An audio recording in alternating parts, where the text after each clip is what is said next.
من خدمت ملت عزیز عرض بکنم ما اطلاع دقیق داریم که اونها باور کردن که صحنه رو واگذار کردن و ملت به صحنه آمده است و بازی رو باختند، به دنبال ایجاد تنش هستند. من خواهش میکنم از ملت آرامش رو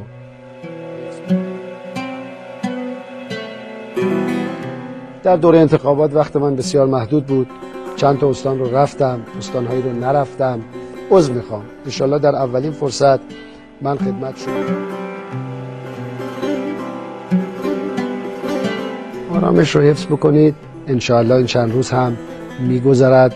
دوران درخشان دیگری در زندگی ملت ایران و در افق بالاتری انشالله پیدا.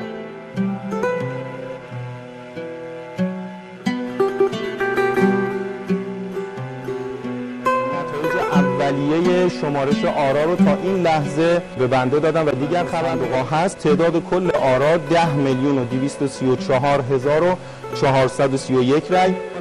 جناب آقای احمدی نژاد 7,027,919 رای، یعنی 68.8% از کل آرا. جناب آقای رضایی 162,909 رای، از کل آرا. جناب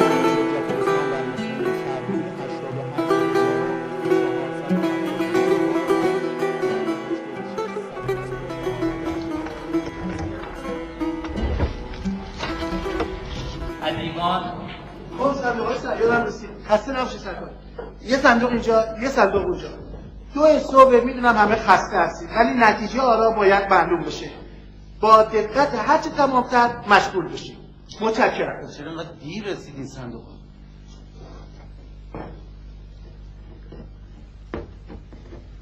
خاقانی خاقانی خاقانی خاقانی خاقانی خاقانی خاقانی چی خبره؟ میدونم وایسا آقای فرهنگی دقیقه آقا نگاه کن اینا همش خط شبیه به هم. اینا کار یه نفره تقلب شده. ببینیم. بله حرفی زدم همون صندوق های سیاره، گفتم که تقلب میشه. آقا باید اعتراض کنیم. بله نه درسته، اما چه فایده داره؟ اگر انتخابات تجدید بشه آقای ادیبان 90% هم کاندیدا نمیشه. برای چی کاندید نمیشه؟ برای اینکه اونو عامل اغتشاش معرفی میکنن. یعنی هر جوری شده یه بهانه گیر میارن که بذارنش کنار. دست شما درد نکن، یعنی همینجوری بشینی و نگاه کنی؟ نه عزیزم، باید صبر کرد، باید حوصله کرد. این انتخابات که برای ما مهم نبود که. مهم اینه که آقای ادیبان شناخته شد. دوره بعد حتما ما موفق میشیم. آقا این حرفا کدومه؟ یعنی 2 سال دیگه ما باید منتظر بشیم؟ ما حالمون که من برم ببینم تکلیف ما چیه. آقای فرمانده الحمدلله تموم شد. آقا من اعتراض دارم، تقلب شد. همیشه بازنده میگه تقلب شده. تا یه ساعت بعد چطور تقلب نشده بود؟ آقای فرمانده اینا معلومه خط و رفتش اینه، همه کار یه نفره. اونا نگاه کنید. عجب، شما تشخیص دادید با یه اسم خط یارو قبول کردی. آقای فرمانده اینا مثل روز روشنه، من که دارم از خودم نمیگم، شما ملاحظه بفرمایید. مملکت دموکراسیه، ناراحتی شکایت کن. لطفاً این صورت جلسه رو تنظیم کنید، من امضا کنم.